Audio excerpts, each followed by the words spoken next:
Hi, folks. Thank you for joining us. Here we are again on Monday night after the premiere of episode 321, right? I think so. 321. And we have more coming. I am when we first start these, I always have these preset things that I have to reconfigure that is just weird. But thank you all for being here.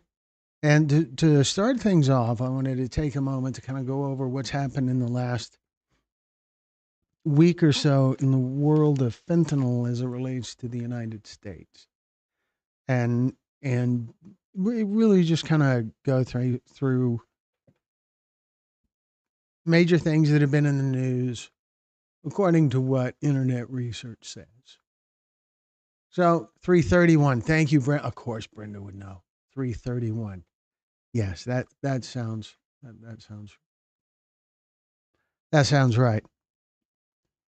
So, anyway, I am going to bring this up right here and just give a quick rundown. To begin with, federal agents have made one of the largest drug well, federal agents have made one of the largest drug seizures in recent history in the Pacific Northwest. The Drug Enforcement Administration announced that search warrants executed in the Tri-Cities areas of Washington state resulted in the seizure of nearly 370 pounds of narcotics, including more than 160 pounds of powdered fentanyl and over 200 pounds of methamphetamine. Authorities say it's the largest drug seizure ever recorded in the Eastern District of Washington, highlighting the continued scale of trafficking operations tied to illicit synthetic opioids. Meanwhile, law enforcement officials across the country say fentanyl seizures remain historically high. The DEA reports that in 2025 alone, agents confiscated more than 47 million fentanyl laced counterfeit pills and nearly 10,000 pounds of fentanyl powder, enough for hundreds of millions of potentially lethal doses.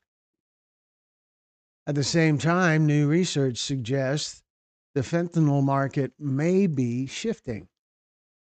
Some analysts say disruptions in precursor chemical supply chains and international enforcement efforts may have contributed to a decline in overdose deaths in recent years. Although experts caution the illegal market remains volatile and difficult to measure in real time.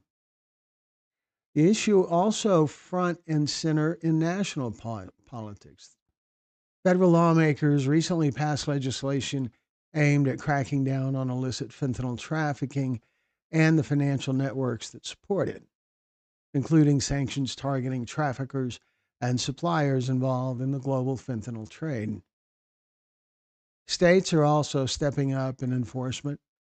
In California, officials say partnerships between state, the National Guard, and federal agencies have led to tens of thousands of fentanyl seized at ports since 2021, part of a broader effort to stop the drug before it reaches American communities.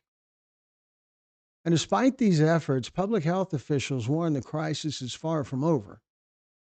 Fentanyl remains the most dangerous synthetic opioid in the illicit drug supply, with just 2 milligrams considered potentially fatal for the average person.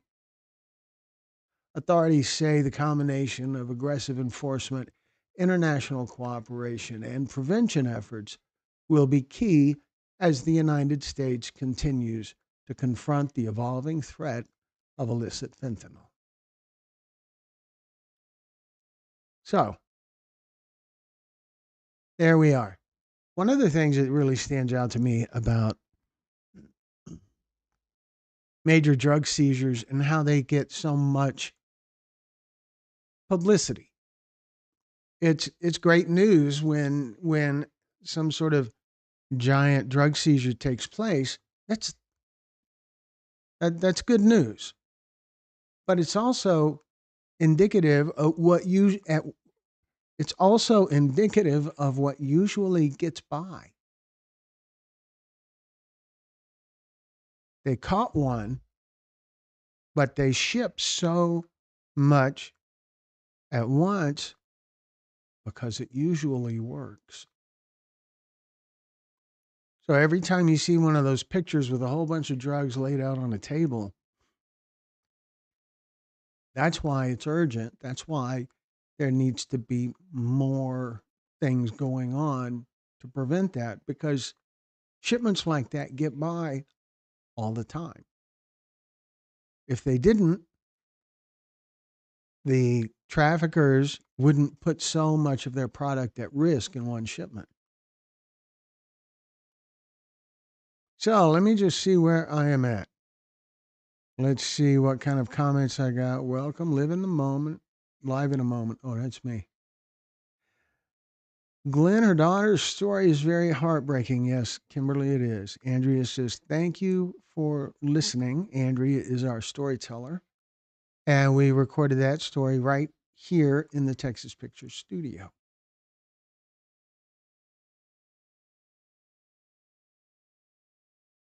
Larisha B, praise God, yay. Thank you. I don't believe that I recognize your name. Have you been in a live event before? Have you commented before? Either way, welcome. Glad you're here. Zen Fen says, hi, Kimberly Smith. Kimberly says, praise God. Zen and Andrea are both in great place with us. Yes, thank you. Rick Lee says, well done, Glenn. Thank you. Thank you very much. Thank you. So glad you're here, Andrea. So, Andrea, maybe you could share a little bit about what the experience was like sharing the story. Was it as difficult as you thought it would be? Not in terms of reliving the experience, but in terms of doing the interview, in terms of sharing in that kind of interview environment. What was that like? Zen fan says, yes, thank you. I know I need the distraction and hope. Well, there is always hope. There is always hope.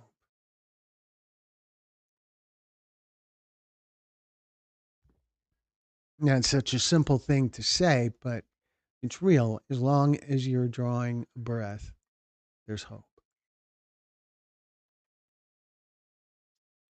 Yeah, see, something changed over here again. I don't understand, but I'll just deal with it.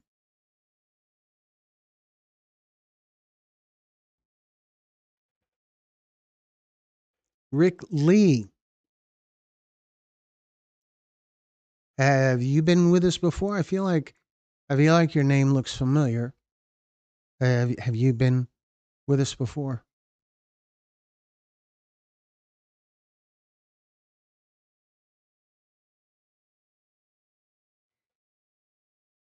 Kimberly says, I am a firm believer in hope. You have to be. It makes everything in life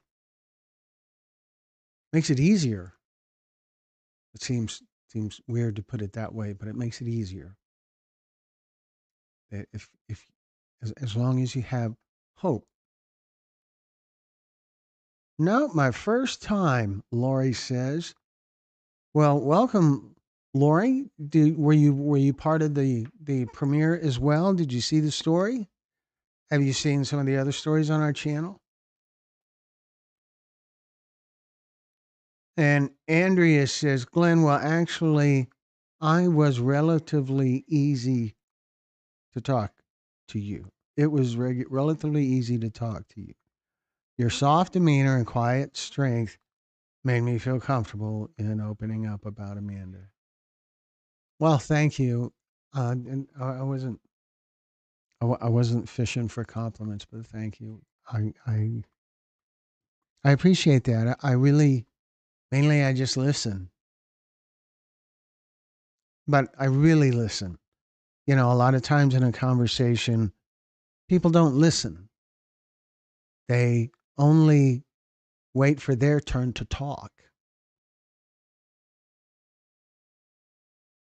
Andrea says, "Sorry, Glenn, I tried to text more, but I think I talked too much and it would not let me send it. So I'll continue now. It was empowering to talk to you. And I was honored that you asked me to, and I was honored to share Amanda's story. Well, you did a wonderful job. It was really good."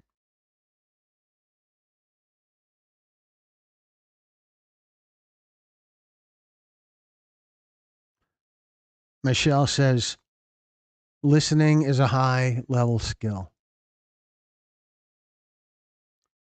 Yeah, kind of so. I think maybe it's just finding patience is a high level skill. Zen fan, Brenda, it's either cocaine, meth, crack, or smoking heroin. His arms bleed. His arms bleed and his nose bleeds. That sounds terrible.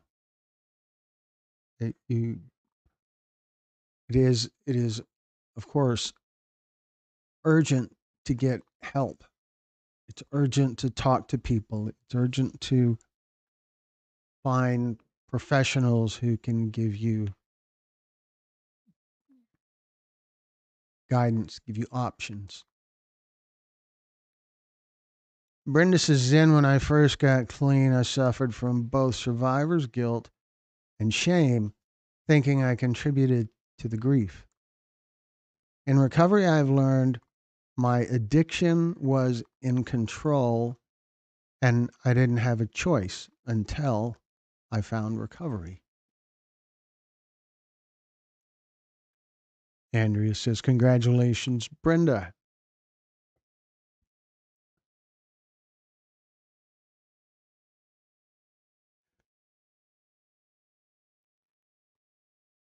He's 53.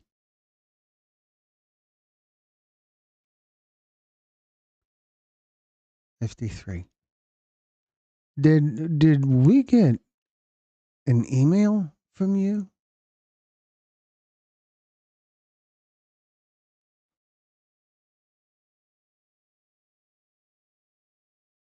That's I've heard that age or read that age in an email today.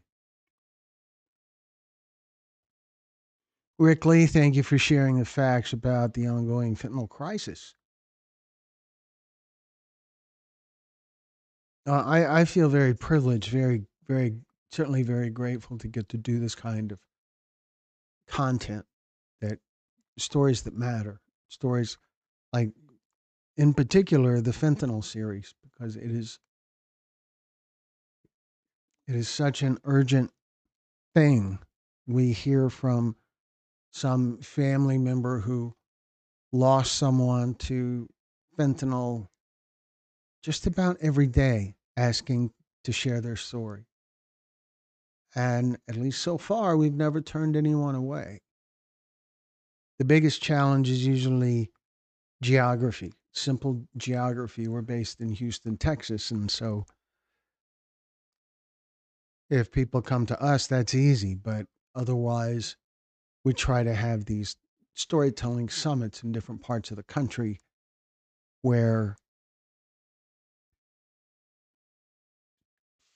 16 to 20 people or so can come together and share their stories one by one, so that we spend a couple of days recording stories while we're there. And a way cool part of those events is what happens in the other room. I don't know what to call the other room. I thought maybe, okay, Brenda, you and some of the others, we talked about this before. The other room and a name for the other room that can work, that would be good. And we thought the connection room. Maybe. I kind of like that. The connection room. Because I can see that being in regular dialogue. They're waiting in the connection room. And in the connection room is where people make connections with other people who have similar stories, similar experiences. And they have coffee or snacks. And they talk and they laugh and they cry and they bond. A lot of magic happens in that room. Anyway, Andrea, thank you for sharing your daughter. Kelly, Kelly, thank you for being here. We were just in a meeting a little while ago, right? Y- You encouraged me this week to do the same with the loss of my son. I am sad to hear of your loss. She was obviously beautiful, a treasure. Very nice, Kelly. Yes, Kelly is planning to be here in the studio soon, Thursday. That's the plan. Zen says, thanks, Brenda. I figured it was that. He has a nose polyp too and uses that as an excuse.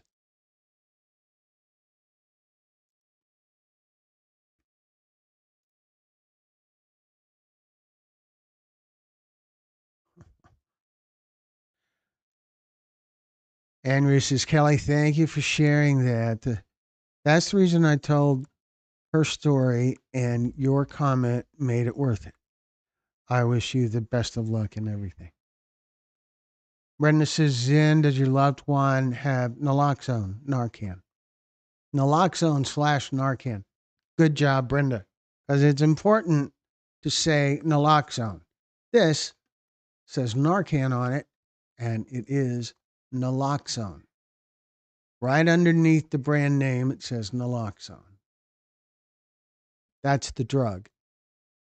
The drug that can reverse an opioid overdose is called naloxone. Narcan is just a brand name. It's like the difference between calling a tissue or calling it a Kleenex. Brenda says, I love Connection Room because some people think connection is the opposite of addiction. Yeah, yeah, that might kind of be where it came from, where I got that from.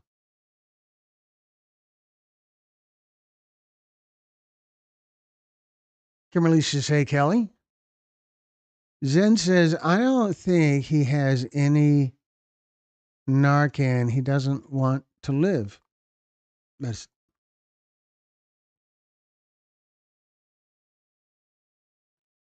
so, Zen, all you can do is all you can do. And I imagine all you can do is substantial. It's a lot. And try to be inventive with, I don't know, when people talk to him, when who, what, think about what you know about his connections. Who could reach him that you know that you might be able to convince to talk to him, to just say hello. Someone he would respond to in a way that gives him some sort of reinforcement that he has value.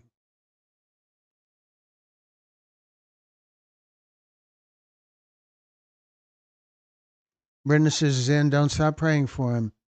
I spent the last 5 years of my addiction begging for the good Lord to just take me because I was tired of hurting my family. God chose to save my butt anyway. Well, Brenda, you've got stuff to do.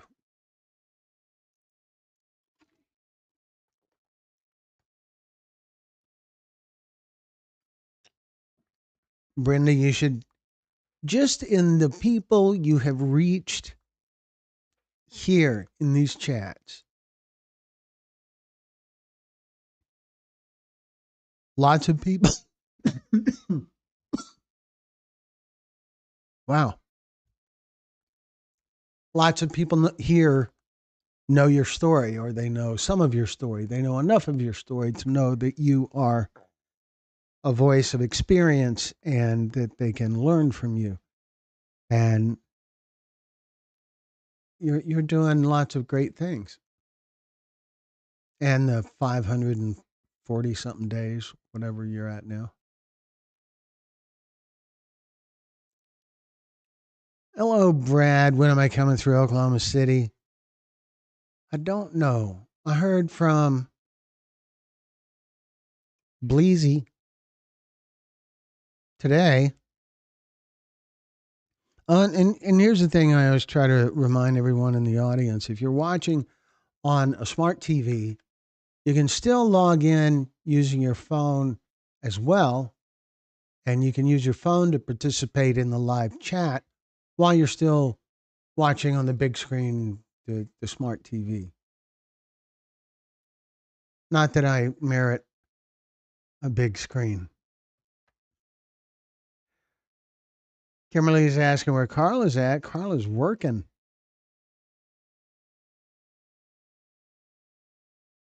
And Zen says, well, his name is Brad. That name haunts me. Nothing against you, Brad, in here. It's just everywhere.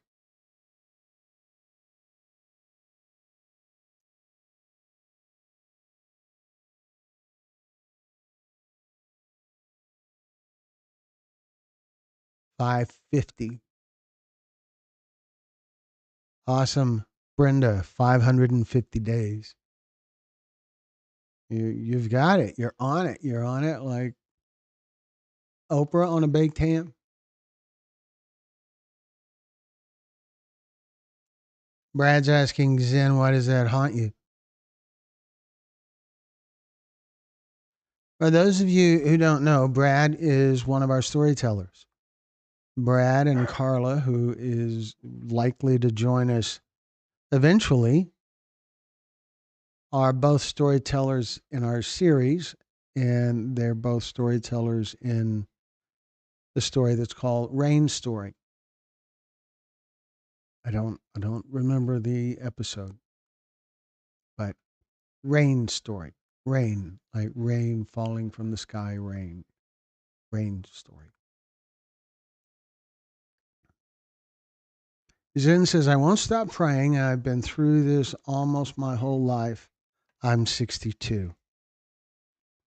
Well, Zen, you might find a little bit of comfort in knowing that you're not the oldest guy in the room. Brad, I'm 64, and Brad's older than me.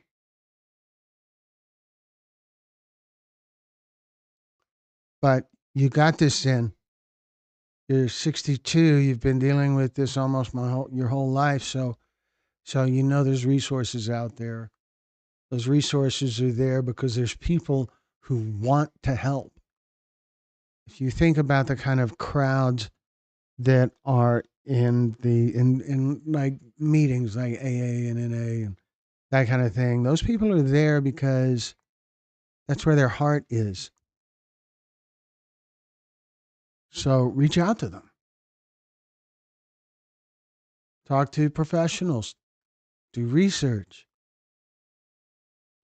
I wish I had something more substantial, but there is no simple formula for helping someone who is in the throes of addiction. Is there, Brenda? It has to it has to it has to start from within. There has to be some sort of threshold that becomes a breakthrough that leads to wanting it for themselves.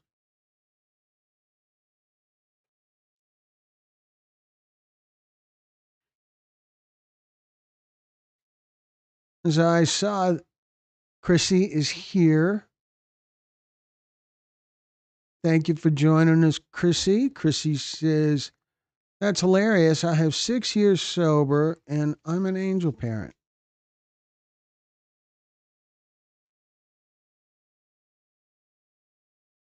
Jen, I got it. I get it. I think Brad is the new David.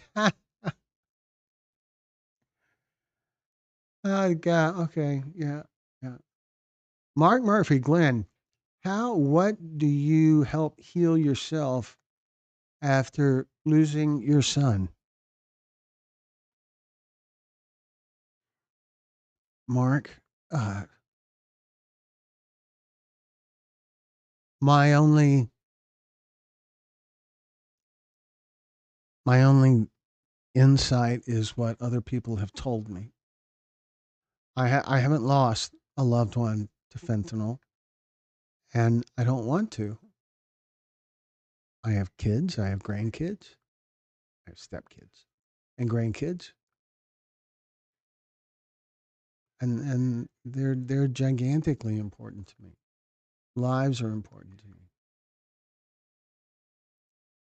But the thing that I hear, there's these stages of grief.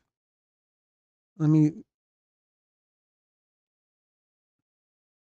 So, Mark, the stages of grief. It's stages is a misnomer because stages imply that there's a first stage, second stage. No, it's like there's rooms of grief. There's one room that is denial, and one room that is acceptance, and one room that is bargaining, and one room. And so there's these, was five, now there's more, but there's these rooms, and someone dealing with grief tends to move from room to room in no particular order. Like like they're looking for their phone, room to room. You bounce around. You can be in a place of reconciliation, and then you're back at bargaining, or you're back at angry, and there's no. It doesn't happen in order. But what seems to help people the most, and you have to understand, this is just for the people that we talk to, and the people that we talk to,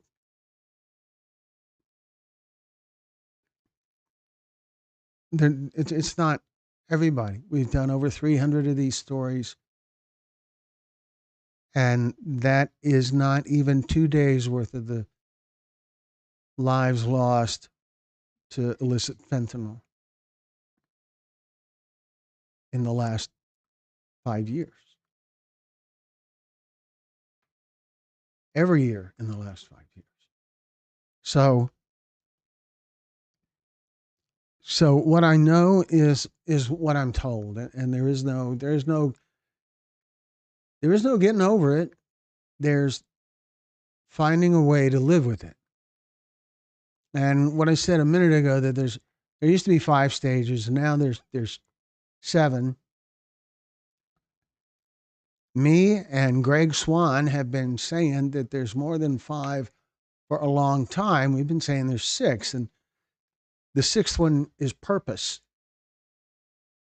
And the authority community, the psychiatry community, the researchers who come up with the 5 stages and now the 7 stages. The sixth stage is memorialization, and the seventh stage is purpose.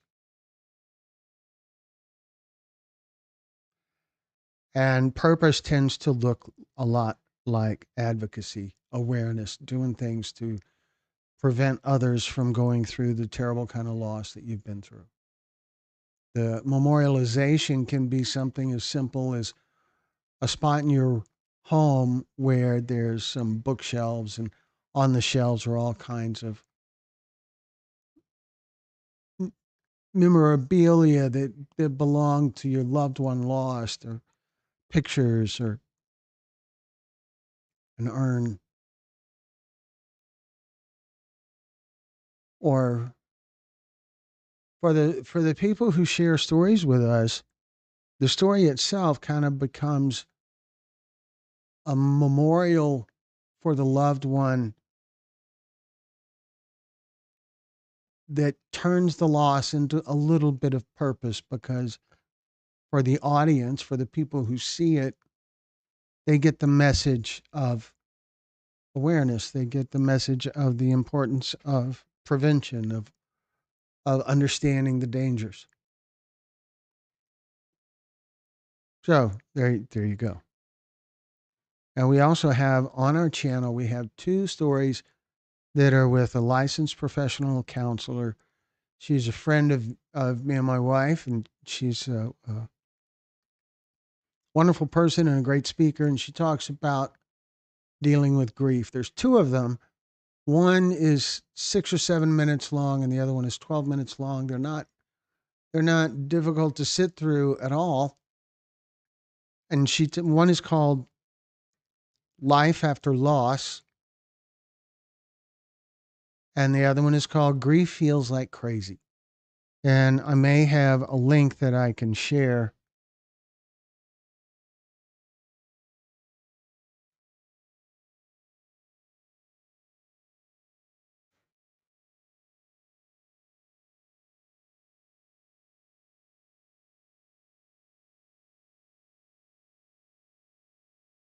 So here's one. Here's a link for one of the stories. And that story will have enough information for you to easily find the other one, which I don't have quite so readily available here. That's Grief Feels Like Crazy. The other one is called Life After Loss.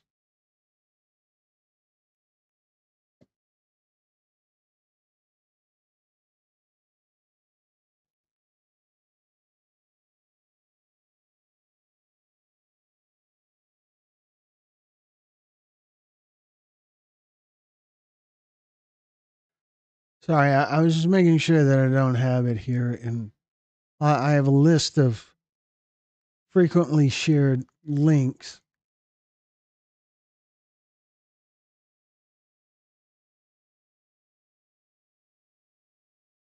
Hmm.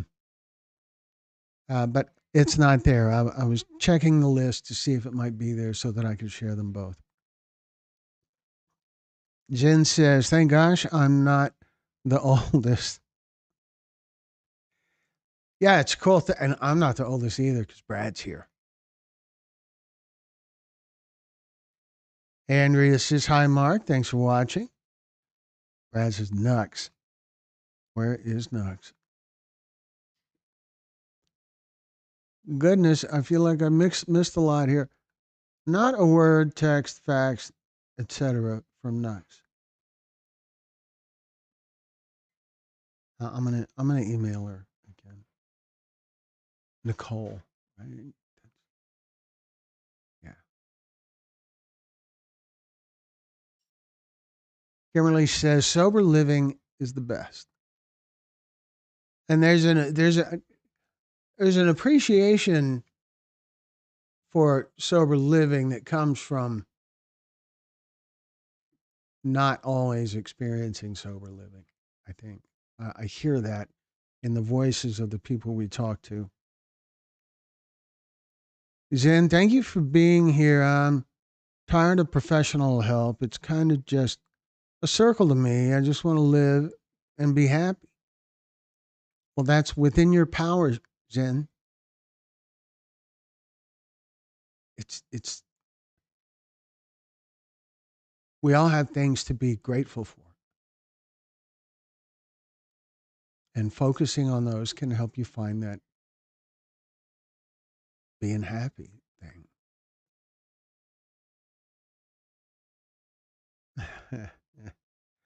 Brenda says, my education to have a complete emotional assault before I could quit, not the emotions that come from family members begging, the internal emotions,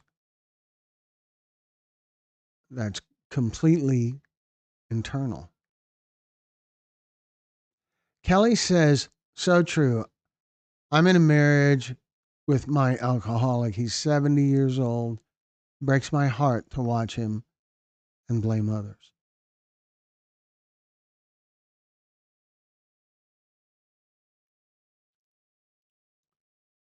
Michelle says, hello, how are you? My name is Michelle. I've been clean since 2013. I'm new to this. It's sad to listen to these stories. God is so good to us.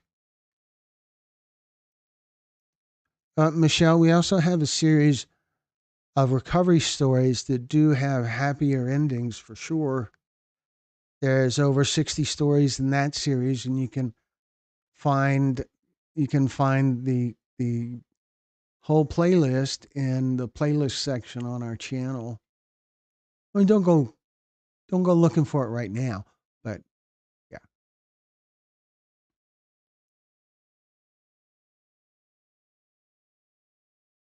Kelly says yes, rooms, many, yeah, and you keep going back and forth, like you've lost your phone, like you can't find what you're looking for. You keep going at one and the other, and then the other, and then the other.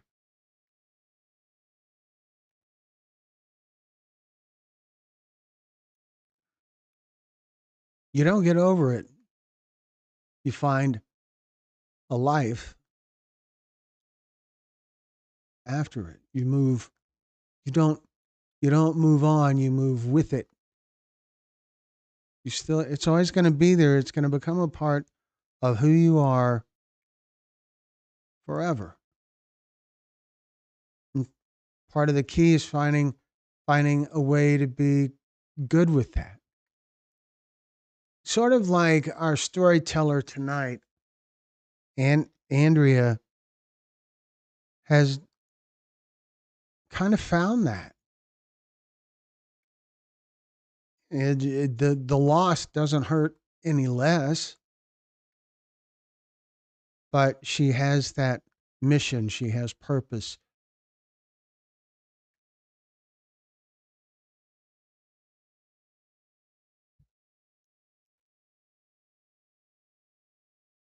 Brenda says, Brad, the 5-year plan is first up on my list tomorrow. I promise.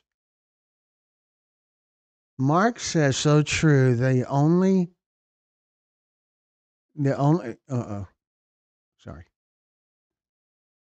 only that has helped me is doing good things for people. Helps me heal my soul as I was thrusted into tragedy. No way to get slammed out of it. Good answer. Well, thank you. There's no real breakthrough there. It, even I guess you could argue that part of it is that it's just a distraction. But even if it is just a distraction, if it helps, I think like a funeral, when someone passes, there is all of these details for a funeral, for a celebration of life, or however you want to describe it. There's all these details, kind of minor details. What kind of event should it be? Should it be? What kind of music? Who's going to speak? All of that. That distraction helps people process their grief at a more reasonable pace. That's one of the great values of those kinds of services. I think is that you get something from the planning.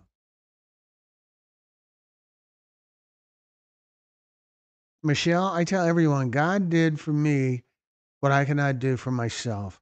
I tried hundreds of times to get clean.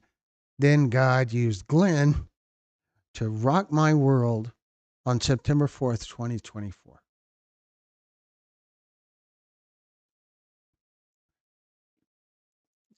You did this, Brenda. Andrew says, thank you. Kimberly says, Zen, you're not alone. And that's a big thing. We're not alone. None of us here are alone. We have each other. And there's over 30 of us here right now. It seems we only have 14 thumbs up, but there's 30 of us here and only 14 thumbs up. You get what I'm saying, right? So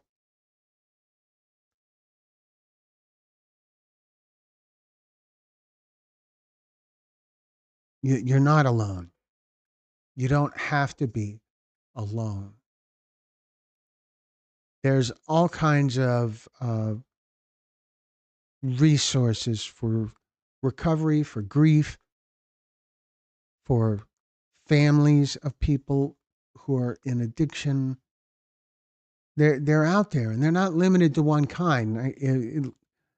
There's Alcoholics Anonymous and Narcanon, and uh, all of that, and there's others. The names escape me, but there's all of those, and I know with AA and NA that you can there's meetings all over the place, and you can kind of hop around until you find the crowd that suits you. And in the course of doing that, you get another distraction, something to focus on. Just like purpose is something to focus on.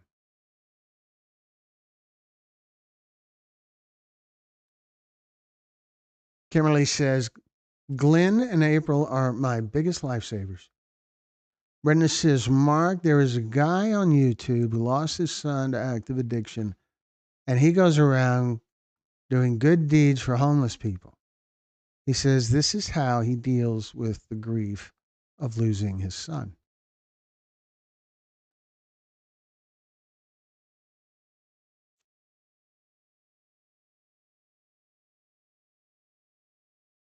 That's good. That's that's a vital, important thing.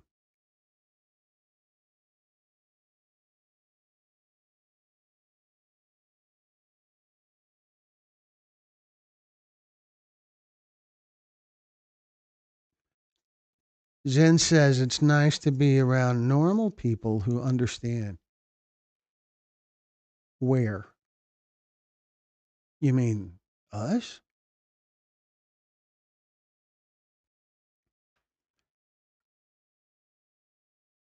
Huh. Sorry, I saw Toby Keith there.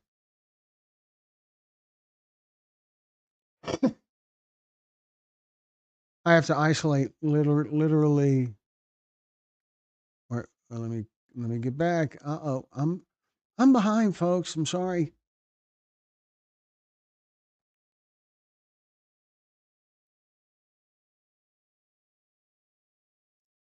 Have you ever been to Toby Keith's? Toby Keith's is a great get together. Next time I'm in Oklahoma City, we're going to do that again. I don't know when that'll be. Midwest Mom is here. Hello, friends. Zen, I do understand, says Kimberly. Brenda says, Zen, we understand, and everyone else might be normal, but I am not normal. You know, you can hear the pride in the way she typed that, even though it's just text. There's pride. I am not normal. Not even for a minute when I wake up.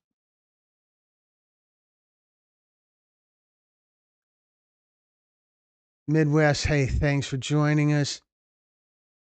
Says Brenda, Midwest Mom, and says, I have to go back and watch the episode. I missed it. Well, it's there. It's there. In a minute, I'll check and see how many views it's had so far. Midwest says, hey, I did that one. All right. Zen says, I don't like being around high people. For some reason, I always have. Yeah. They lose their entertainment value kind of quick.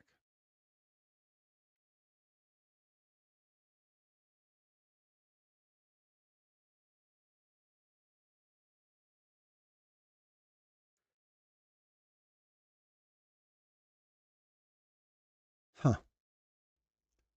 Sorry, got distracted by national news going on up there, and I can't hear what they're saying.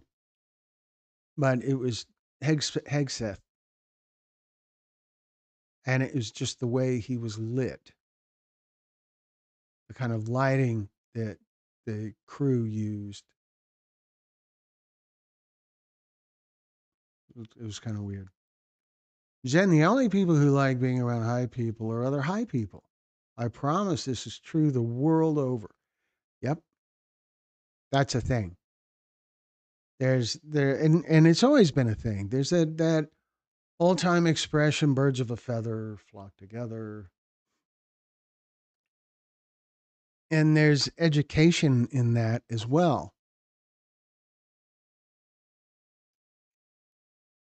Like, if you're the smartest guy in the room, you're in the wrong room.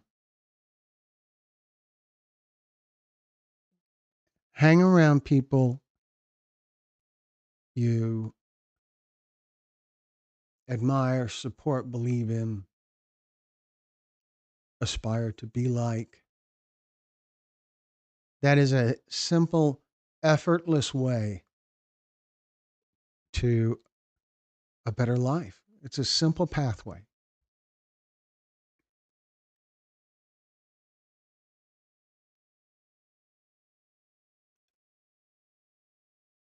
Kimberly says, Michelle, this is the best support group here. Brenda's asking Kelly, does he want to stop drinking?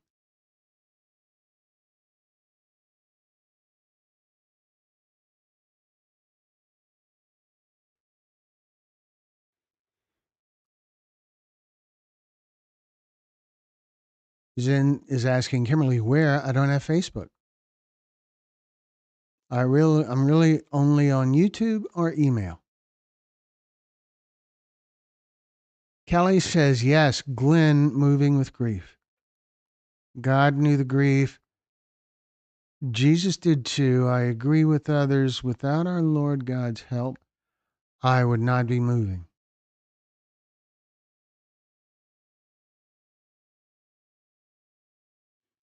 And, what they say about whenever two or more people gather.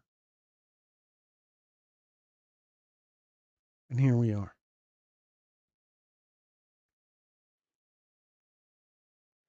Midwest Mama, did everyone give the page a thumbs up tonight?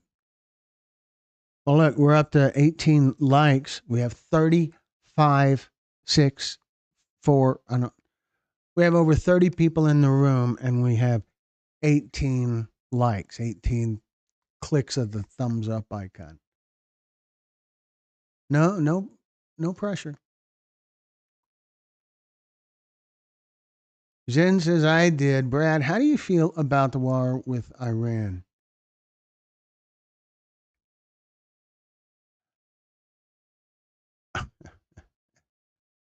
And Brenda says, Brad, no politics. I know it's hard for you to remember. Well, he's got that foggy brain thing that comes with age.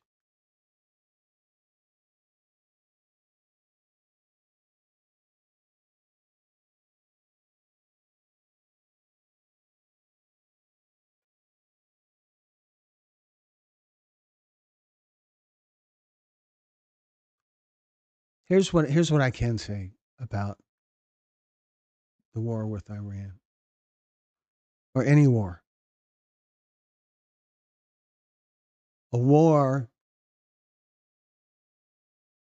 means failure.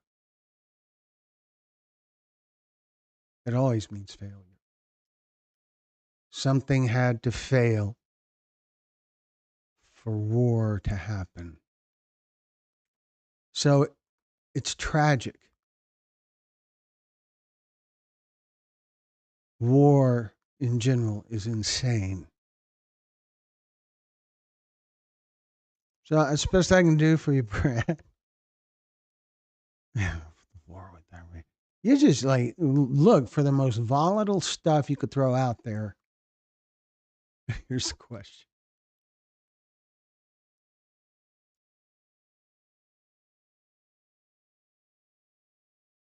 Kimberly's asking Brad how the grandbabies.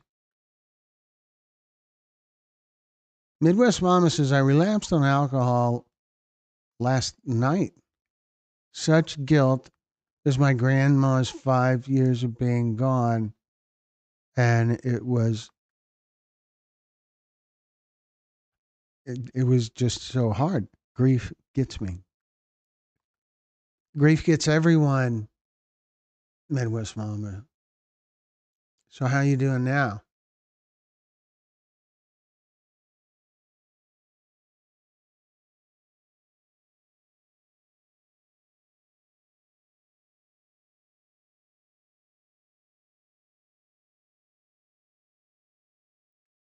Brenda says celebrate recovery, smart recovery, talk therapy, build your own recovery. The list is endless. Yes. Good job. Thank you. Midwest Mama, how are you doing now?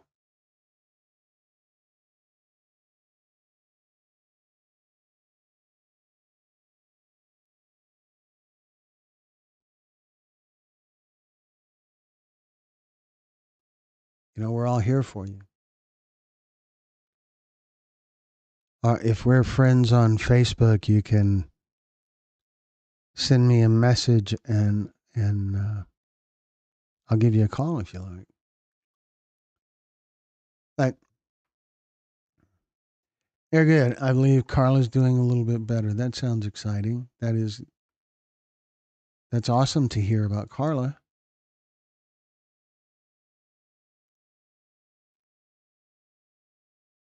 Brenda says Midwest one night is a slip, not a relapse.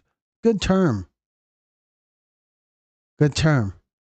There's one of our stories, one of our recent recovery stories. The storyteller talks about how, when you have a relapse, you go back to the dose you were at when you quit.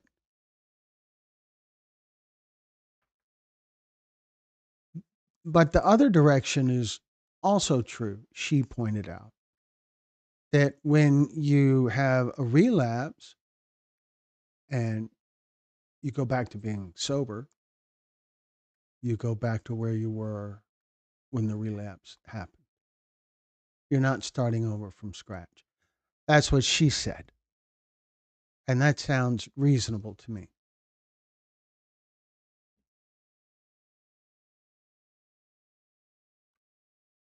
Midwest, how are you doing tonight? That's what Brenda's asking, and that's what we're all asking.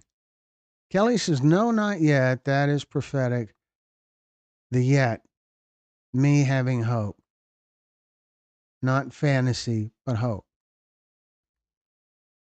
There's always hope, Kelly. There's always hope. I can't say that enough. There's always hope. As long as you're drawing a breath, there's hope.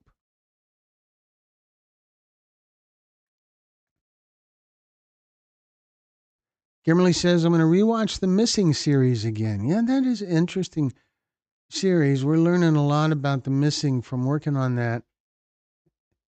And we hope to have new stories for the Missing series soon. Kelly says, and all of you have been so helpful for me tonight. Thank you. Well, we're here for each other. That's how that's how that's how the whole world should work. We're here for each other.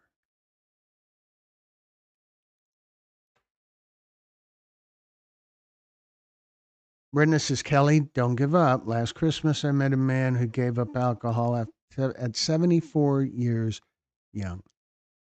He wanted to be sober for his great granddaughter.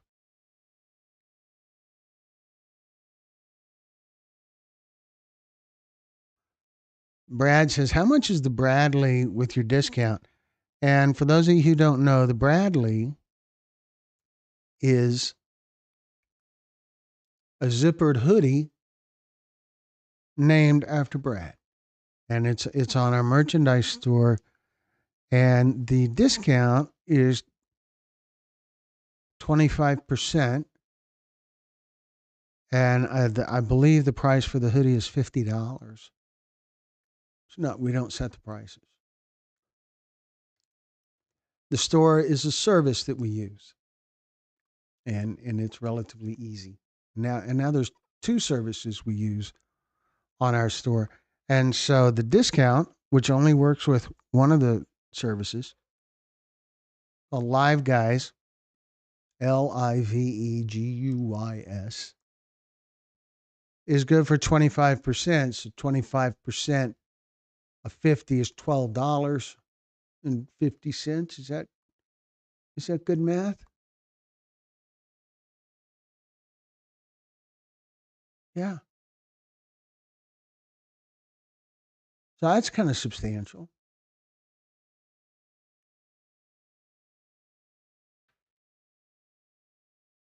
Jen says, I don't think it's really politics. I think it's what's happening, and it's never fun. Midwest Mama says, Brenda, I'm doing okay, just a lot of shame and guilt. Well, so Midwest Mama, you managed to share it with us. That's awesome. You know, that's taking accountability. It's not a shame thing. You shouldn't feel guilty about it. People slip, people make mistakes, people struggle to get away from something.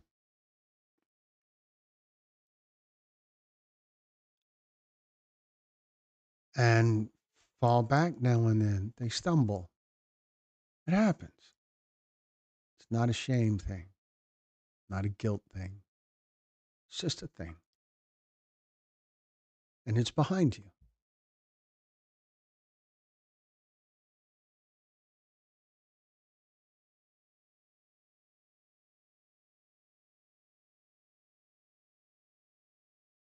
Zen says, I think I'm behind. I will fix it. Well, if you figure out how to fix being behind, I hope you can share it with me. Midwest Mama says, thank you so much, Glenn. I do follow you on Facebook. Glenn, I am going to rewatch the last series of Missing. That's awesome. Yes, a slip. Thank you guys all so much, Midwest Mama says. And Kimberly says, hey, Kelly. Kelly says, yes, reasonable. Always, yes, indeed. Glenn is like an angel from heaven, Brad. Brad, knock it off. I'm grateful to get to do what I can. Every how do you not? You know, I don't. I feel very blessed to get to do this kind of stuff. To be in this spot. Zen says, Midwest, I will pray for you and your struggles. Brad, I agree. Glenn is our earth angel. Knock it off, kids. I don't have any tissues here. Midwest, don't feel guilty, says Andrea.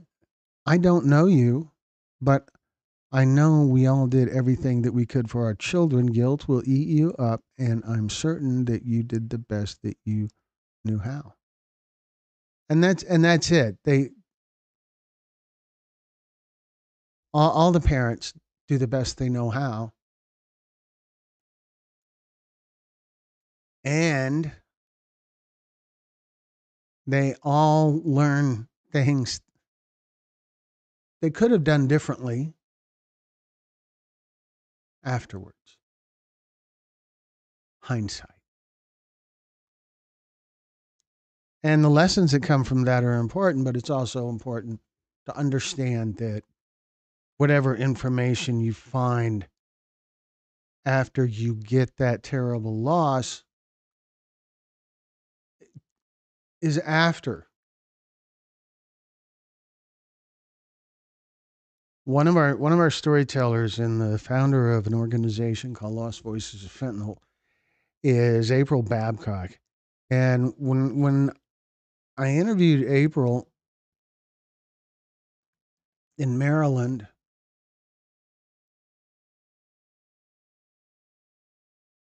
and April gets wonderfully agitated. It's cool. And April said, "It doesn't matter. We've tried everything. We've tried tough love. We've tried enabling. We've tried being there for them. We've tried rehabs. We've tried incarceration. We've tried, and all of our kids are still dead."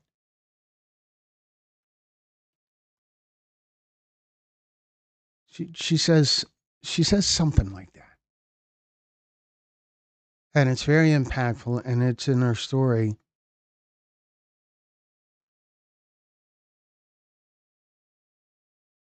Hmm. I, I can't for the life of me remember the name of her loved one. So I'm going to look.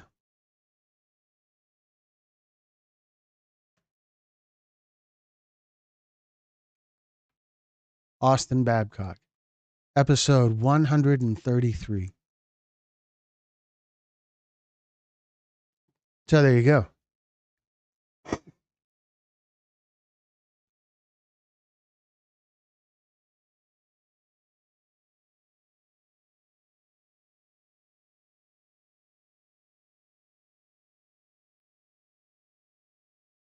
Midwest Mama says you guys are extremely supportive. Thank you. Midwest, do you happen to be Catholic? I ask because they feel guilty about everything. I could never survive under that much pressure.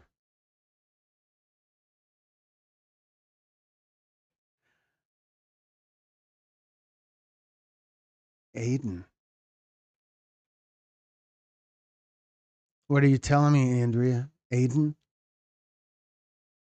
Andrea says, Austin, I'm sorry, my grandson's name is Aiden, and it accidentally filled it in.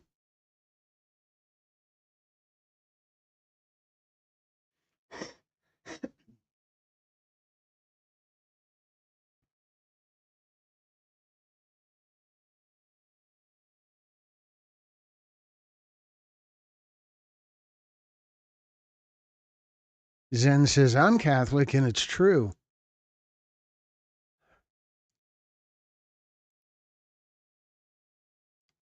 Guilt is a, I don't know, guilt is,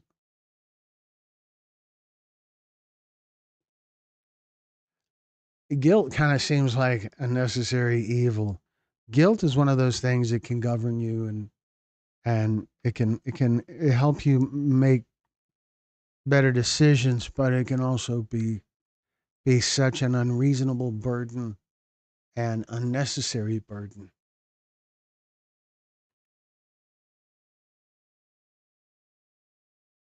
Midwest Mama says, no, I'm not Catholic. I'm a Pisces, though. And I think our guilt and shame stick hard. Just my thoughts, hard to forgive myself. Well, no one else can forgive yourself but you. Now, that's an interesting statement because it sounds profound, but it really doesn't say anything. That the solution to your guilt is in within your own thoughts, your own understanding. And so expand your understanding. Focus on what you have in your life to be grateful for.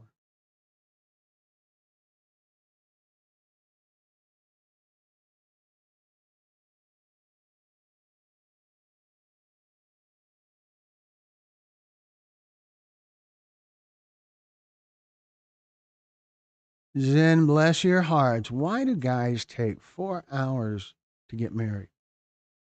Why do you guys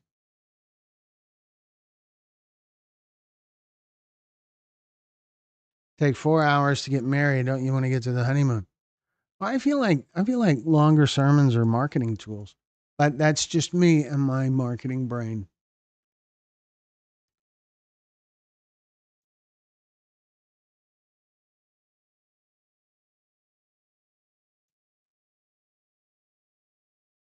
Zen has never been married and don't think I'd make it through it all, he says. Well, sure you would. Sure.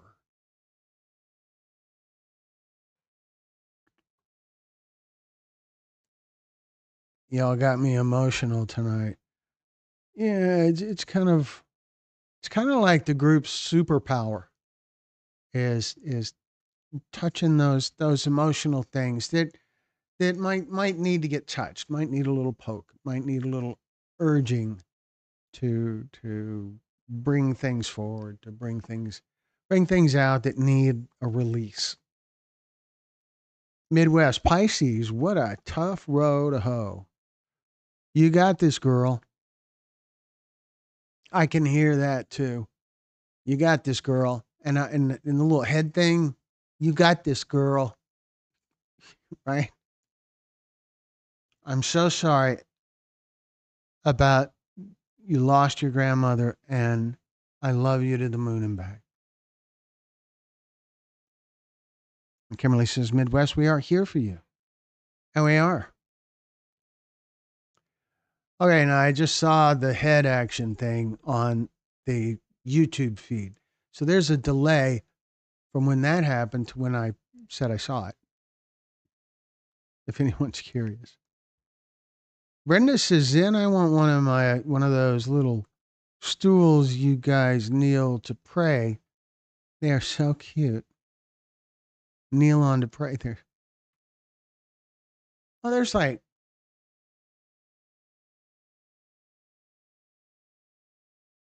I don't I don't know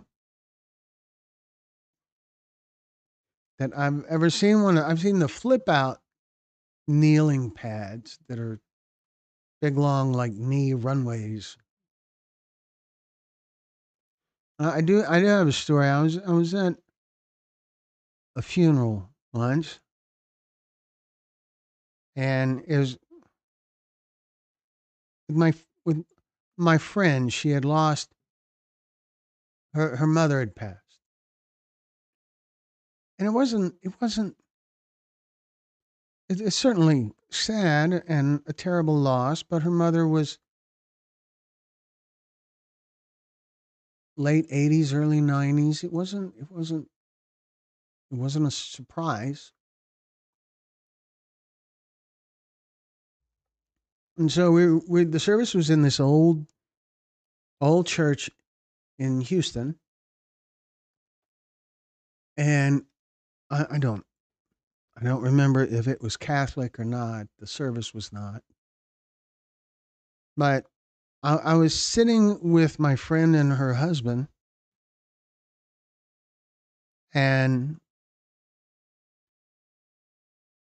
we were waiting for it to start. We were there a little bit early. She went. Uh, Someone in our small group went to the restroom, and I'd already found out the restroom was in another building from the sanctuary where the service was taking place. And we're sitting in the rows and talking, and my friend, she didn't know. She asked where the person was, and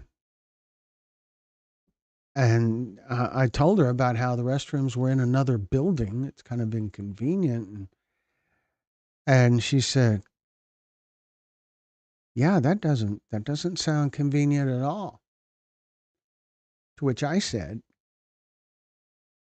"Maybe that's why they're called pews,"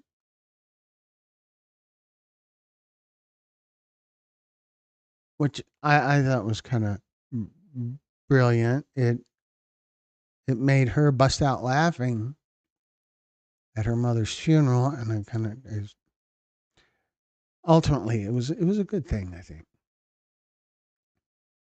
The flip out kneeling pads, yes.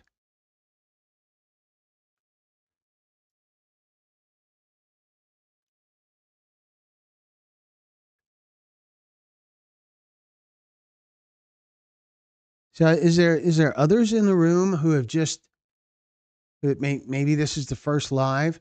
Remember, I talked about this earlier, but we've been here over an hour, so I want to do it again. Remember, if you're watching on a smart TV, you can't engage with the chat that's going on right now, but you can.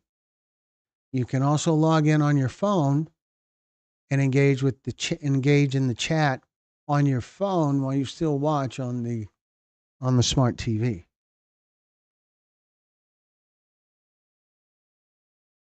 Brenda says, Zen, the stool I speak of is just for a single person. Catholics have the coolest stuff, but I cannot drag my butt to church every single day. Sorry, I just can't. But yeah, they do have cool stuff for sure.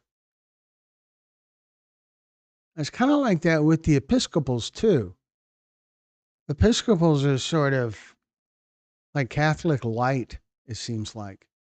From what I know, from when I went to an Episcopal church when I was 5, 6, 7 years old. So that was a long time ago. Things could have changed.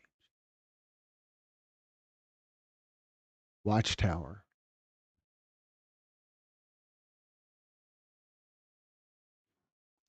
So there's some new people in the room who have some questions, maybe some questions about the channel or about Texas Pictures or about the group or about the series, anything like that, feel free to blurt it out. Zen says, I don't go to church, nothing good around my town. I just watch online on Sundays. Well, that's something.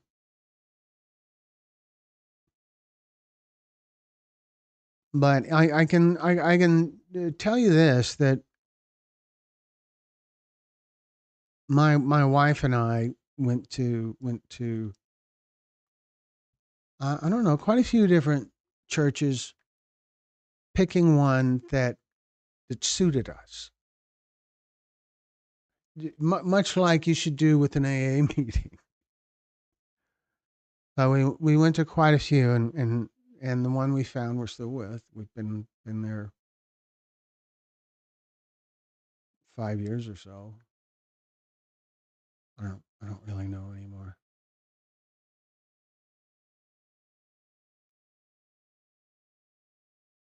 What demonization are you, Brad? That's good. That's good. I go to a non-denominational church. I am good friends with the pastor and his wife. His wife is the counselor who we interviewed for the 2 stories about dealing with grief that are on our channel.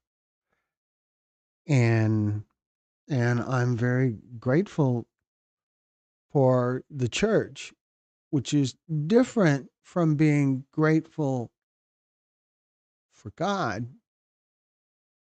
or for Jesus. Being grateful for church is a different thing. Church is fellowship.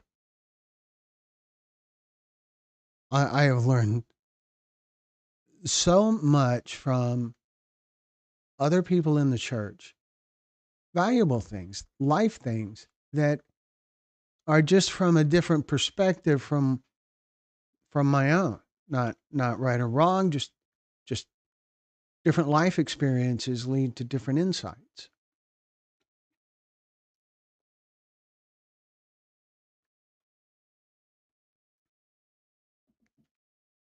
What demonization are you, Brad? That's like a out of the park thing. What demonization? Way good. Me and AI used to open the office together every day at 7 a.m. I was barely awake, and he had already been to mass. I kind of love to hate him some days. That's funny.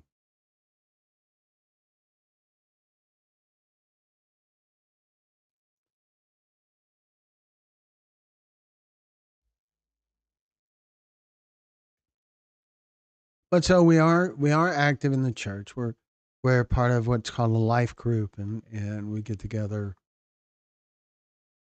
every Thursday. That and well, every Thursday there's a life group event. There'll be a everyone get together, and then the next week there'll be just the guys get together, and the next week it's just the women, and then the next week it repeats again. And it's a wonderful place to find support. It's not just getting together and talking about the Bible or talking about God. It's talking about things in our life, and usually one way or another it gets connected to something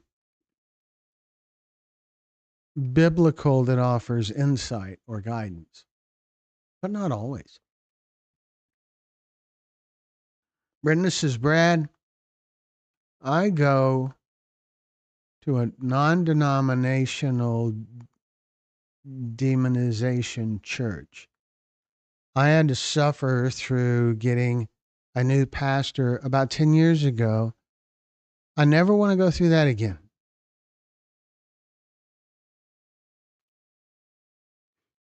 Yeah, and in a lot of ways, the pastor is the church.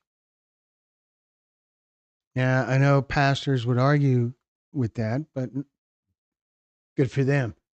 They have a totally different perspective from the audience. They call it a congregation. I'm going to call it an audience.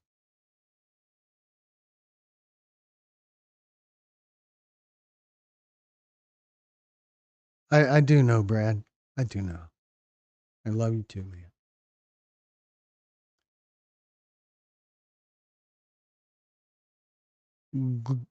Gladys Kravitz. Gladys Kravitz Jr. We'll just go with Gladys. Gladys, thank you for being here. Glad you're here. Is this your first time in one of these live events? I don't recognize the name. Obviously, I had a little trouble deciphering it and all of that, but glad you're here. Glad you're here. Do you have you uh, have you seen any of the stories outside of the stories about fentanyl? You know, we have a series of addiction recovery stories and a series of human trafficking stories, domestic violence, cannabis induced psychosis, missing persons, impaired driving. And it looks like we're going to have a summit that kind of focuses on impaired driving, even though it'll be open to other topics as well, in North Carolina in April or May.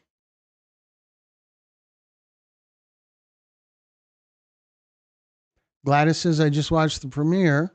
Thank you for being here. DJ G, DJ Diddy. Yeah. We'll just go with DJ. God bless this channel. Most of us part of a club we never wanted to be in. And Gladys is a longtime subscriber. Well, thank you very much, Gladys. I appreciate you being a part of this. And DJ, thank you too. Thank you very much for your kind words. Yes, I hear that part of a club we never wanted to be in a lot, particularly from parents who've lost a child to fentanyl.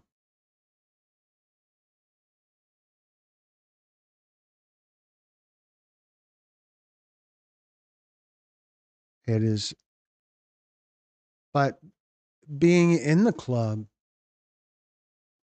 that can help. One of the really cool things. So, Brenda, you like the connection room, so we'll go with that. At least for tonight. We have when we do these storytelling summits, it's typically at a place where we have one room for the interviews and another room where people wait. And we're going to call that room the connection room because magic happens in that room when people that are there to share their stories meet each other, often for the very first time, and immediately connect with each other. They start sharing, they start bonding, they're laughing and crying and sometimes both at the same time. Beautiful things happen in the other room, in the connection room. And I miss most of it because I'm in the interview room doing interviews, but I come out occasionally and it's awesome. Glenn, I think I asked before, do you believe in tithing? Brad says.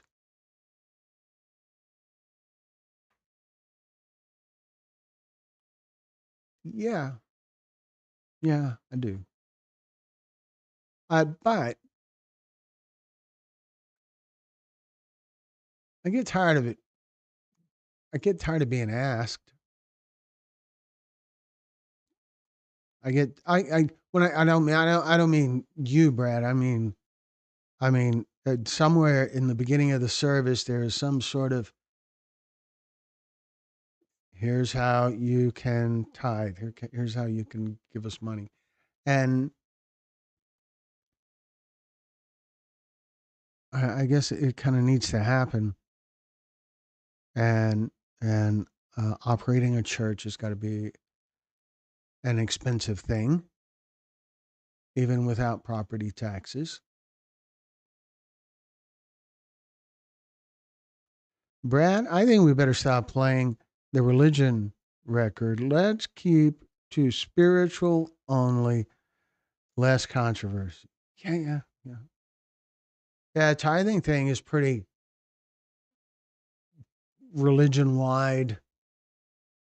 Well, guys, you need to survive. Like Texas Pictures needs some sort of revenue to survive. All businesses need some sort of revenue all things need revenue to survive.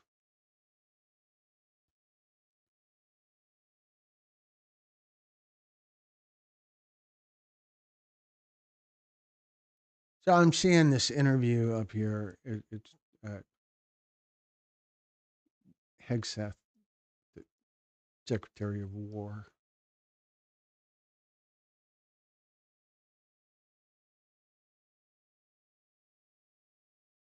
And yeah, so he's just lit weird.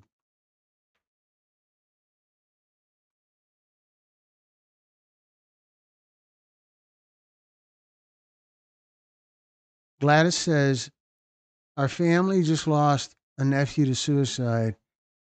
He was a veteran who was addicted and had mental illness. So that is a topic that we want to address on our channel is veteran related mental illness issues, veteran related PTSD. There is a state senator in Kansas that I interviewed well over a year ago.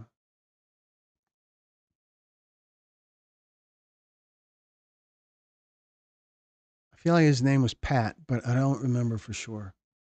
But he's a veteran, and he has there's this. I was talking with him after the interview.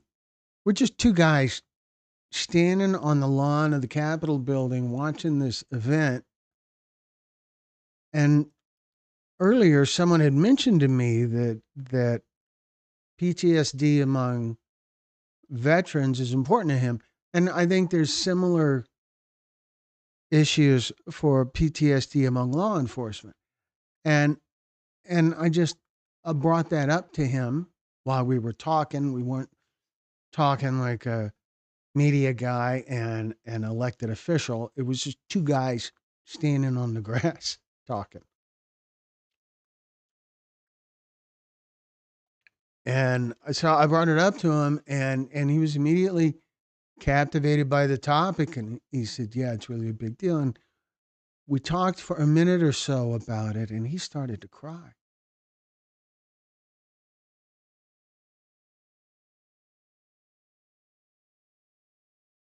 I hope, I hope we can get back to that topic with him sometime.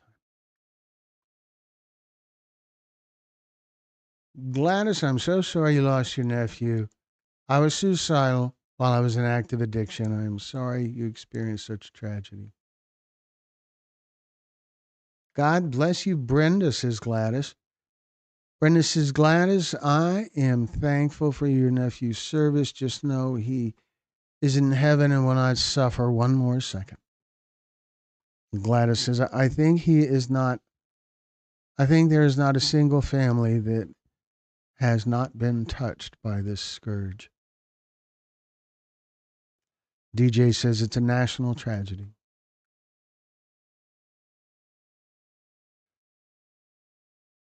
Gladys, if there is a family not touched by it, I hope they realize how lucky they are. Brina. Brina. Religion and politics, but not. We're not. We're not talking politics. Not in a yay this party or yay this party. We're not doing that, and we're not talking religion like yay Presbyterian, yay Methodist, yay whatever. We're not talking that. We're not doing that. So, but totally understand and very glad you were here, Brina.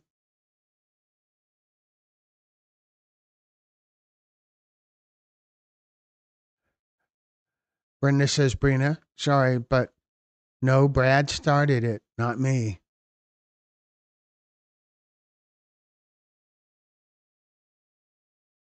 And Kelly says, I agree with Gladys and Brenda's comments.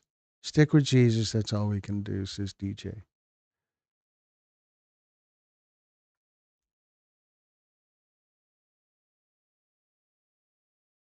Josie says, thank you for the testimonies that people share in this channel. I believe that they speak life into others. I am a recovering addict. Fentanyl,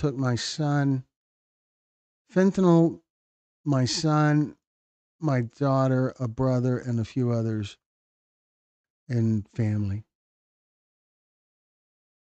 You're saying fentanyl took your son, daughter, and a few others.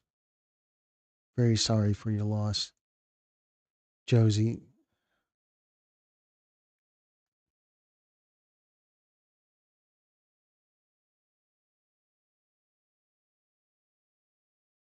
Gladys says, I wish all of our veterans could be healed.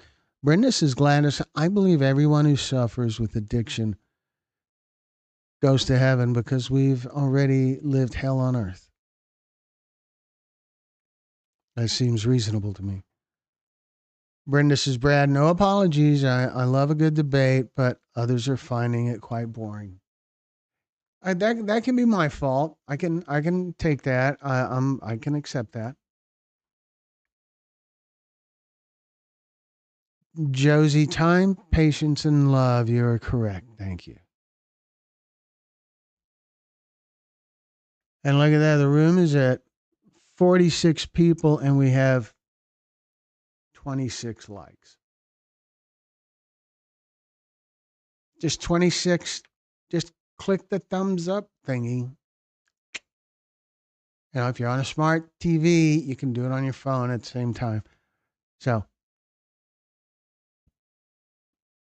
it's great to hear from some new visitors like DJ and Gladys and Josie. Those all seem like new names. If I've forgotten you, please forgive me. I'm sorry. I read a lot of names, and I'm almost as old as Brad, so the memory's going. So we are going to have to be wrapping it up soon, folks. We've been here over 90 minutes, and I can't say enough about how grateful I am to be doing this kind of stuff. It's just stuff. It doesn't seem right to call it work. It it is work. It's a lot of work, but I'm very grateful to be here dealing with you guys and meeting so many amazing people in the course of doing these stories. So Gladys, uh, 20 people are in bed and already fallen asleep because we ventured into politics and religion, says Brenda. It happens. It'll be fine. Gladys says, Glenn, how did you get the idea to make these documentary testimonials? Well, I really just kind of stumbled into it. And I realized some of our regulars have heard this story before, but the way it happened is in late 2022, the DEA hired us, hired Texas Pictures to make stories exactly like these at a DEA family. It's called a Fentanyl Family Summit that the DEA put on here in Houston in November. And so we did. That's where we, that was when we developed the format, the way that we do the interviews, the things that we do to put the person we're interviewing at ease.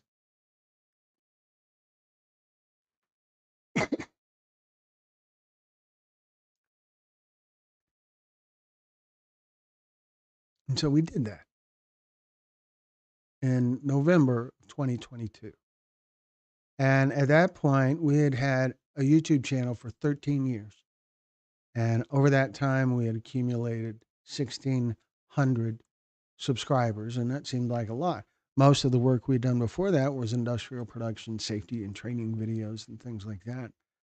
And some work with law enforcement. The Houston Police Department was one of our clients, and Mothers Against Drunk Driving was one of our clients, and some other law enforcement agencies were clients of ours as well. And so that's how the DEA found us. And so we made the stories, and when we started putting them on our YouTube channel, they took off. There was a gigantic amount of interest. So we did more. And we kept doing it and kept doing it. We went to first place we had another summit was either San Antonio or Austin. We did San Antonio, Austin, Dallas, fairly close together. And viewers just kept growing subscription. We had 1,600 subscribers at the end of 2022. Now we're over 218, 19,000.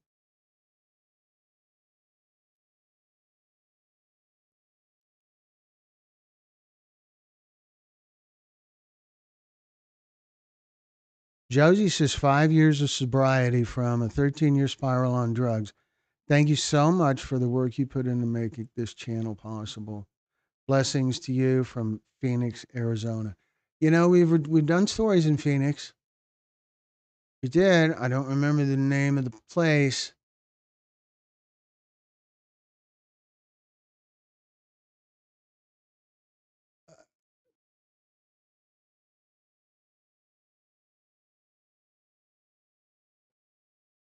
AFID, Arizona Families Fighting Illicit Drugs, is one of the organizations that was involved.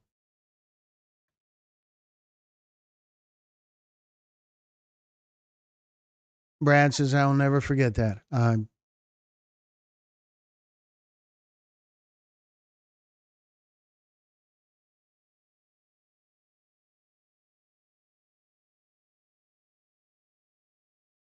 What did I miss? Being in Desert Storm when a Scud came through destroying the barracks.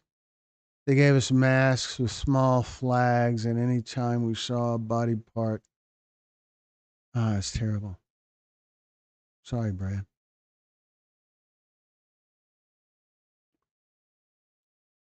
Brendan says, DJ, please join us again and speak up. The world needs all of our voices to be heard. Josie says 5 years ago. Did that one? Brad, I am sorry you experienced that, says Brenda. I am also thankful you fought for me to keep all the rights I enjoy as an American citizen. My favorite of these is my First Amendment right to read. DJ says, Brenda, great to know you. Brenda says, Josie, I'm 18 months clean after fentanyl, after 15 years, after 15-year opioid run. So happy to be alive. Congrats on 5 years. Gladys, Glenn, these testimonies are so powerful, and I just appreciate your talent so much. Thank you. I kind of just listen. But I really listen. I'm not just waiting for my turn to speak. I listen. And I'm in awe of the people that we interview. Well, not Brad, but most of them. I'm in awe of the people we interview because they find the strength to do that, the courage to do that, and it is wonderful that they want to share. We don't go looking for interview subjects. They come to us. We don't want to interview people that are willing to share their story. We want people who want to share their story. Difference. Brad, how is your PTSD? I presume you have it since you've experienced flagging body parts. I'm here for you. I have sneaky little ways I deal with my PTSD. Doc calls it CPTSD, but I'm not sure. Brad says, Brenda, thank you. I have no idea. You have no idea how it still haunts me today.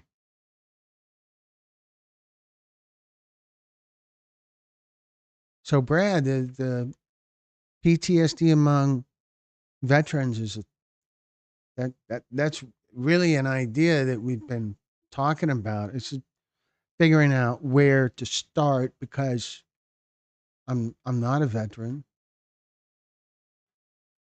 I don't. I think it would be.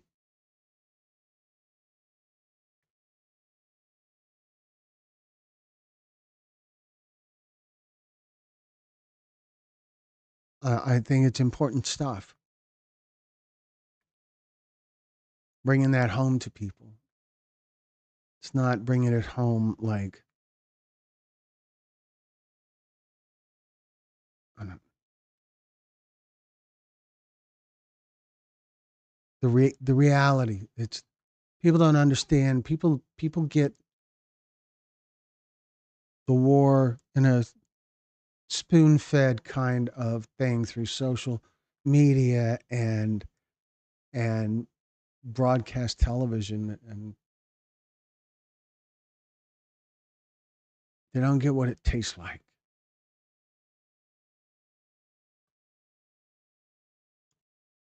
Zen says, Brad, my nephew was in Desert Storm and came out all messed up on alcohol. Now he's found God in the last couple of years. I don't know him well. Bless you, Brad. Brenda says, Brad, unfortunately, I do. I am still haunted by stuff that happened when I was 4 years old. I'm here for you. I need to get a couple of my poems to you that I want set to music. I'm here for you too, Brad. We're we're all here for you. All jokes aside, we're all here for you. And Brad says, "Thank you so much, Gladys." So, all right, we're over 100 minutes now, and it is going to be about time to wrap things up. What a wonderful evening! 50 people in the room right now. 29 thumbs up. Just click the thumbs up. Come on, let's go.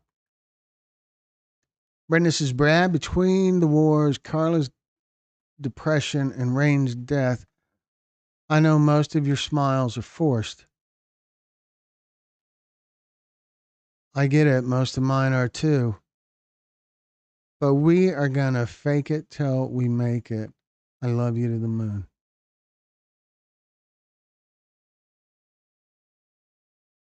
Gladys says, we can't imagine what our vets suffer. Love you to the moon and back. Zen says, everyone have a great night. Hugs and prayers to you all. And, you know, I can't say enough how we are here for you. Viola, good to see you here. Good timing. We're wrapping it up, and here you are. Brenda's wonderful message. Remember what you take for granted, someone else is praying for. God bless you. And that's such an important message. Gratitude is everything. Finding things to be grateful for, looking at the things that are in your life that you should be grateful for.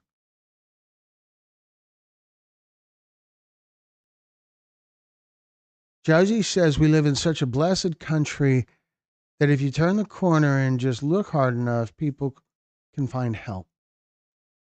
Sometimes it's not a high end facility, but you can receive the help you truly need. Yeah. Some people would call that being optimistic, but I don't really think so. You see it happen. It happened in the story that premiered tonight. Andrea was in a grocery store. It's called Publix. She was in a grocery store and saw a woman crying and struggling to read her shopping list and just helped her. And in the end, they connected. She was coming up on the 19th anniversary of losing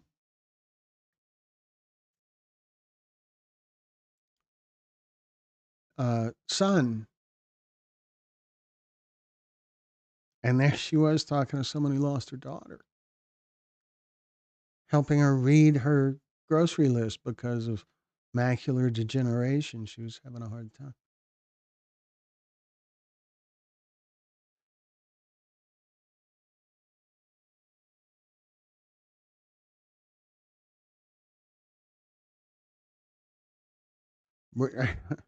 Brad says, I usually don't talk about it. That's a guy thing. Guys are kind of obligated to not talk about that, to not talk about that personal struggle kind of stuff publicly. But when they do, it helps. I was talking with a friend just a few days ago who wants to put together a series that addresses being men and how there is that need for vigilance while at the same time need for connection and that sharing your burdens. As Brenda said, Brad, a burden shared is a burden cut in half.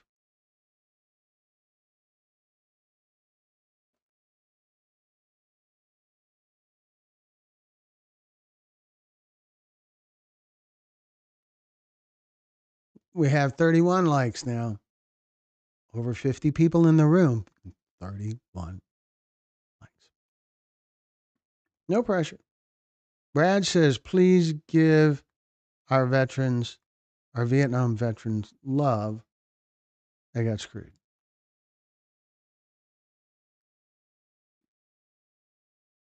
Yeah,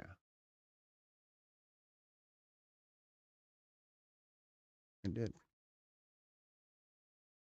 All right. But it is time to wrap it up.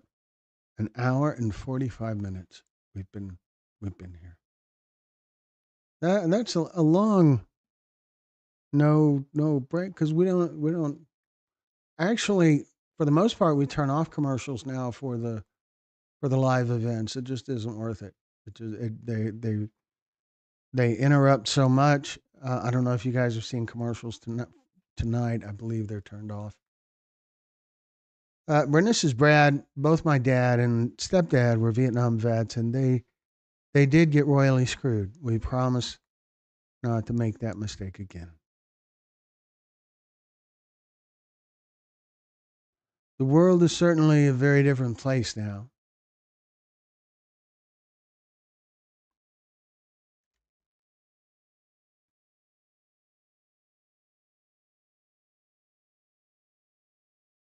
And Brad says, let's pray it doesn't. All right, folks. So it is time to wrap it up. We've been here a long time tonight. It is 9:15. I'm glad Brad is still awake. But love you guys. Really grateful for you guys. And we are here for you. Gladys says, everyone in chat, I'm wishing you have a great night. And Viola says, oh, yes, they did. My dad was one of those Vietnam veterans. All right, rest in peace to my daddy. So we're here for you. We're here for all of you. You're welcome to reach out to us anytime. Midwest Mama, we're here for you. I'm here for you.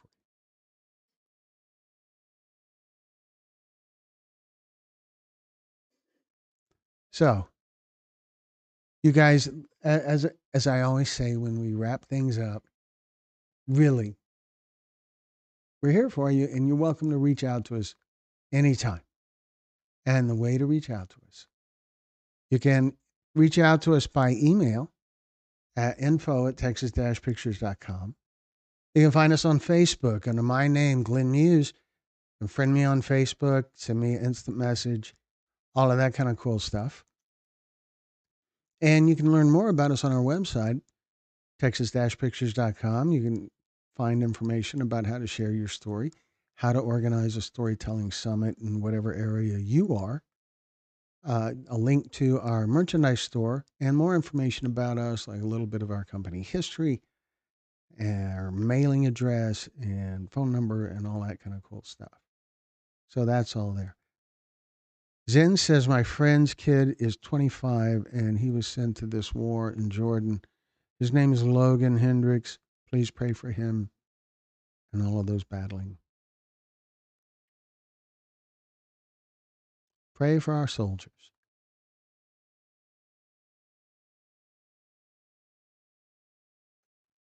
All right, folks.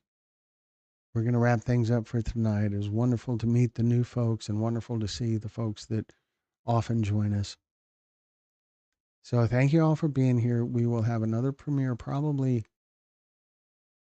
either Wednesday or Thursday. And I look forward to that. So that's it for tonight, folks. You guys have a good night.